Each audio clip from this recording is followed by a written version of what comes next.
మనందరికీ తండ్రియు మన రక్షకుడును మన ప్రియ ప్రభువు శ్రీ యేసుక్రీస్తు శుభనామమున మీ అందరికి కూడా మరి ఉదయకాలము ప్రత్యేకమైన వందనాలు తెలియజేసుకుంటున్నానండి. ఆకాశం వైపు చూస్తూ ఉంటే అసలు దాన్ని దేవా ఎలా నిర్మించావు దేవా అని చెప్పేసి ఎప్పుడు కూడా అనుకుంటూ ఉంటారా లేదా చెప్పండి. నేనైతే ఎంత అంటే ఇంత అద్భుతంగా ఎలా సృష్టించావు దేవా అని చెప్పేసేసి ఆ రంగులు మార్చటం చూడండి, ఆ మబ్బు మరి ఒకదానికి ఒకటి పలకరించుకున్నట్లుగా మబ్బులు మరి గుంపులు చేరటం, అట్లాగనే మరలా విడిపోవటం, ఒక్కొక్కసారి ప్లెయిన్గా ఉంటుంది, ఒక్కొక్కసారి ఆకాశంలో మరి మెరుపులు వస్తూ ఉంటాయి. మరి సూర్యుని చూస్తూ ఉంటే ఆ మబ్బుల చాటున దాగి ఉంటాడు. మరి ఆయన మరలా క్రిందకు వెళ్ళగా అంటే మనకు అనిపిస్తూ ఉంటుంది అనమాట. నేను చెప్పేది మనం చూస్తూ ఉంటాం కదా.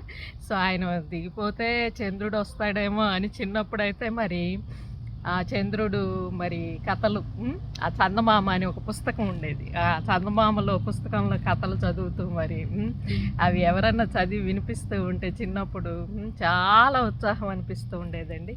అట్లాగనే మరి చందమామలోనికి మరి ఎవరో వెళ్ళొచ్చారంట అని చెప్తే నేనేమో ఓటరిచ్చేదాన్ని అనమాట.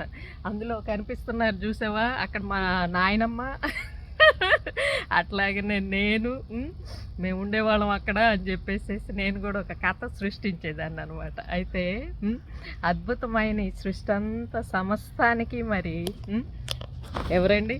ప్రభు వలన, ప్రభు యొక్క మరి ఆయన సంకల్ప సిద్ధి అయిన ఆ యొక్క శిలువను మనకు తెలియపరచడానికే దేవుడు అంటే తన కుమారుడు మరి లోకానికి వచ్చి తన నీతి ద్వారా తన కృప ద్వారా మనందరికీ కూడా మరి ఒక నేరస్థాపన చెయ్యటానికి దాన్ని కూడా ఇంత అద్భుతంగా మరి ఏర్పరచుకున్నారండి.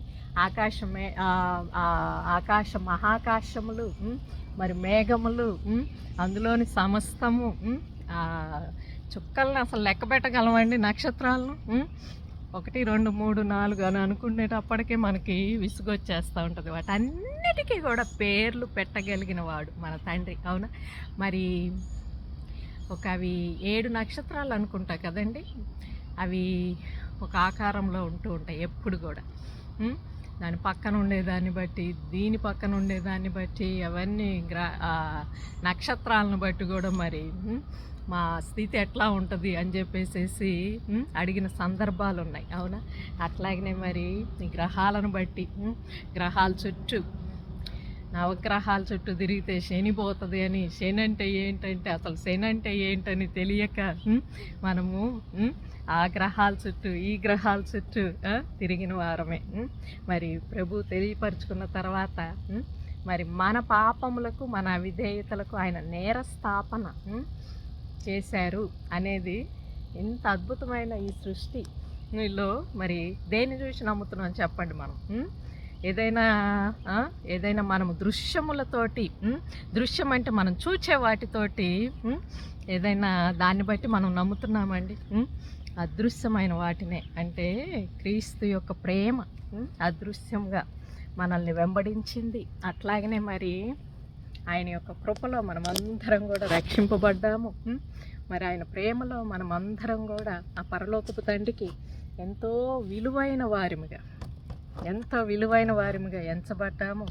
ఎంత విలువ అని ఆయన చూసుకుంటే కనుక ఎంత విలువ చెప్పండి? ఆయన కుమారుడి కంటే కూడా విలువ, అవునా? ఎందుకంటే ఇప్పుడు మనము ఒకరి కోసం ఏదన్నా సాక్రిఫైస్ చేస్తున్నామంటే అవతల వారిని ఇంకా మిక్కిలిగా ప్రేమించితేనే కదండి మనకున్నది మనం ఇస్తాం, అవునా? మరి మనల్ని మిక్కిలిగా ప్రేమించి తన కుమారుణ్ణి మనకి ఇచ్చిన మరి ఆ పరలోకపు తండ్రిని బట్టి మరి ఎంతమంది అండి మరి దేవుని నామానికి మరి మహిమ కలుగును గాక, మహిమ కలిగే విధముగా జీవించుతుము గాక. మరి తెలియనప్పుడైతే అయ్యా ఈ లోకంలో ఉన్న అన్నీ కూడా దృశ్యముగా చూసినవన్నీ కూడా మరి నేను శాశ్వతం అనుకున్నాను. వాటిల్లో లభించే మరి ఆనందం అంతా కూడా శాశ్వతం అనుకున్నాను. వాటి కోసమే పుట్టాను అనుకున్నాను. వాటి కోసమే మరి ఈ లోకం ఏర్పడబడింది అని అనుకున్నాం. కానీ ఒక నీతి స్థాపన కోసం ఏర్పడిందా ఈ లోకము అనేది చూసుకుంటే అది మనకు అది సత్యము. ఆ సర్వసత్యం మనల్ని ఎప్పుడు కూడా మనల్ని మరి విడుదలలోనికి నడిపిస్తూ ఉంటుంది ఎప్పుడైనా కూడా కదా. కాబట్టి మరి ఎందుకు చెప్తున్నానంటే ఈ ఆకాశ మహాకాశములు ఈ హెబ్రీయులకు రాసిన మరి 11వ అధ్యాయంలో చూస్తూ ఉంటే ప్రపంచములు దేవుని వాక్యము వలన నిర్మాణమైనవనియు అందును బట్టి దృశ్యమైనది కనపడేడు పదార్థములచే నిర్మింపబడలేదనియు విశ్వాసము చేత గ్రహించుకొనుచున్నాం. ఈ మధ్య వింటూ ఉంటే వార్తలు చూడండి, మరి దుబాయ్లో అసలు వరదలు ఎలా అంటే ఆకాశం తెరవబడిందా, తూములు తెరవబడినయా అన్నంతగా మరి కంగారు పెట్టేసి మరి జల ప్రళయం ఏమైనా వచ్చిందా అన్నట్టుగా బెంబేలు పడిపోయాం. మరి అక్కడ ఉన్న వారందరూ కూడా మరి ఎలా అని చెప్పేసి ప్రార్థన చేయటం కానీ పలకరించడం కానీ ఎలా ఉన్నారని కానీ మనం అందరం కూడా మరి వార్తల్లో చూస్తూ ఉన్నాము. మరి అలాగనే చూడండి, మళ్ళా అది అయిపోగానే ఇంకొక చోట మళ్ళీ ఇప్పుడు బ్రెజిల్, మరి అట్లాగనే ఇక్కడ అమెరికాలో టెక్సాస్ అని మరి ఆ ప్రదేశాలన్నీ కూడా మరి ఇళ్ళు కూడా మునిగేటట్టుగా నీరు వచ్చిందంట. సరే మరి మనము నోవా ఆదికాండంలో వెళ్ళినప్పుడు చూస్తే దేవుడు మరి ఎప్పుడు కూడా నేను మరల కూడా లోకాన్ని నాశనం అంటే ఈ భూమిని అంతటిని నాశనం చేసేటట్టుగా నేను ఎప్పుడు కూడా మరి వరదలను తలపెట్టను అని చెప్పిన వాక్యం ఉంది. అవునా, మనకెప్పుడు ఇంద్రధనుస్సు కూడా ఏమని గుర్తు చేస్తూ ఉంటుందంటే ఆయన ఇచ్చిన వాగ్దానం అలా భూమికి ఆయనకి మధ్యలో అలా నిలబడి ఆపుతూ ఉందా అనేది ఎప్పుడు కూడా జ్ఞాపకం చేస్తూ ఉంటుంది. అవునా, ఆయన వాగ్దానం ఇచ్చిన వాడు నమ్మదగినవాడు. అవునా, కాబట్టి మరి ఈ భూమి అంతా కూడా నాశనం అయిపోతుంది, త్వరగా మరి ఏదో జరిగిపోతుంది అని అనుకుంటామా అని ఈ వరదలు మనల్ని భ్రమ పెడుతూ ఉంటాయి. ఎందుకంటే చూస్తూ ఉన్నప్పుడల్లా ఆ ఇళ్ళన్నీ మునిగిపోతున్నాయి, వాళ్ళు కట్టుకున్న బ్రిడ్జ్లన్నీ కొట్టుకుపోతున్నాయి. అట్లాగనే మరి వాళ్ళు కొనుక్కున్న పెద్ద పెద్ద కార్లు కానీ ఈవెన్ అవి ఏమంటారు ట్రక్కులు, అవి కూడా కొట్టుకొని పోతున్నాయి. అంటే అంతటి జల ప్రవాహము. మరి అంత జల ప్రవాహంలో పోని మరల కూడా మనం చూస్తూ ఉంటే పుట్టుకలేమన్నా ఆగినాయి అంటే ఇంకొక వైపు మరి ఇప్పుడే నేను ఇంతకు ముందే వార్తల్లో చూస్తూ ఉంటే ఐడెంటికల్ ట్విన్స్ అంటే ట్విన్స్ కాదు, క్వాడ్రిప్లెట్స్ అంటే నలుగురు కూడా ఒకే రకంగా మరి జన్మించారంట ఆ తల్లికి అని అంటూ ఉంటే మనం చూడండి ఈ వార్తకి ఆ వార్తకి చూచుకుంటూ ఉంటే ఈ భూమి నాశనం అయిపోతుందా? కానీ అందులో ఒక పరమార్థము మరి మనకు ఎప్పుడు కూడా తెలియపరుస్తూ ఉంటుంది. ఏంటంటే దృశ్యం మీద అంటే మనం చూచిన విషయముల మీద మనము ఆలోచనలు పెట్టి కట్టుకున్నవన్నీ కూడా దేవుడు ఎప్పుడు కూడా మనల్ని తొలగించి వేస్తూ ఉంటారు. ఎందుకంటే ఈ భూమి ఆకాశములు సమస్తము అవన్నీ కూడా అదృశ్యమై ఉన్నవనుటకు రుజుమై ఉన్నదంట. అంటే దాని నిజస్వరూపం ఏంటి? లోకపు సృష్టికి నిజస్వరూపం ఏంటంటే అదృశ్యము అయ్యున్న వాటి మీద ఏర్పడింది. కాబట్టి మరి మనము అనుకోని ఏదైనా ఇదిగో ఇది నన్ను నిలబెడుతుంది, ఇదిగో ఈ ఇల్లు నన్ను నిలబెడుతుంది అంటే నా యొక్క స్థాయిని నిలబెడుతుంది, లేకపోతే ఇదిగో నేను ఈ ఉద్యోగం చేస్తేనే, లేకపోతే ఇదిగో ఈ బంగారమే నన్ను కాపాడుతుంది, లేకపోతే ఇంక ఏదైనా మనము చూచే వాటి మీద ఆధారపడి మనము ఏదైతే ఇక్కడ ఈ లోకంలో పెట్టుబడిగా మనం పునాదిగా ఏర్పరచుకుంటామో వాటిని దేవుడు ఎప్పుడు కూడా చెదరగొట్టి వేస్తూ ఉంటారు. అవేనండి ఈ వరదలు. వస్తూ కొట్టు వేసుకొని పోతూ ఉన్నప్పుడు ఏది కూడా ఆగదు. అంటే మనం దృశ్యముగా పెట్టిన ఏది కూడా ఆగదనమాట ఆయన కొట్టివేతలు. కాబట్టి మరి ఎప్పటికీ కూడా మరి కొట్టివేయబడనివి ఉన్నాయి. ఏంటనంటే అవి ఎప్పుడు కూడా అదృశ్యమైనవి. అవి ఏంటంటే దేవుని నిత్యమైన జీవము, ఆయన ప్రేమ, ఆయన యొక్క విశ్వాసం విశ్వాసము.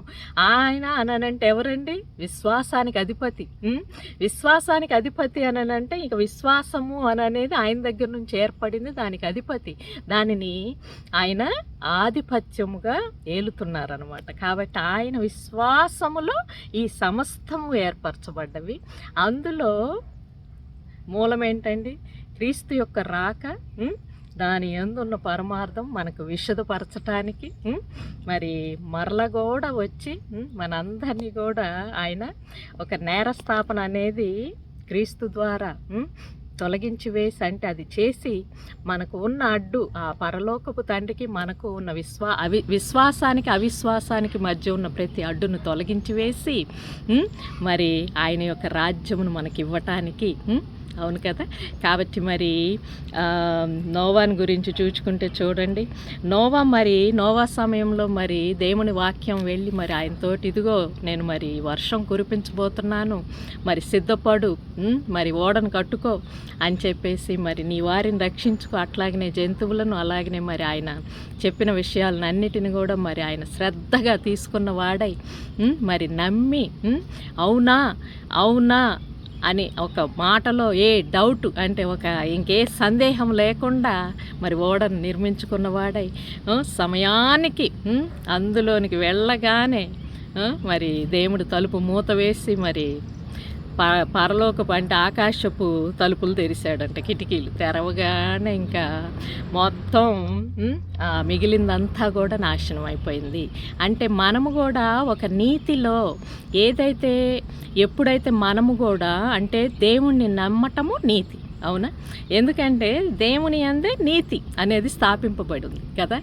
ఆయన యందు విశ్వాసంలో మనము నమ్మిన ప్రతి ఆలోచన కూడా మనము అది రక్షించుకుంటాం అన్నమాట. ఆయన యందు నమ్మనిది ఈ లోకములో దృశ్యపరంగా ఏర్పరచుకున్న ప్రతిదీ కూడా కొట్టివేయబడుతుంది కదండి.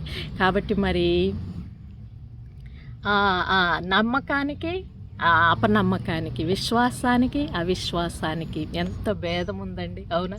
మనమేమో మరి లోకంలో ఎన్నో విషయముల మీదే మాకు ఉద్యోగాలు రావాలి, వీసాలు కావాలి, మాకు ఇవి కావాలి, మాకు అవి కావాలి, ఇవి కావాలి అంటూ ఉంటే దేవుడు ఏమంటుంటారంటే, ప్రేమ కావాలని అడగండి, విశ్వాసం కావాలని అడగండి.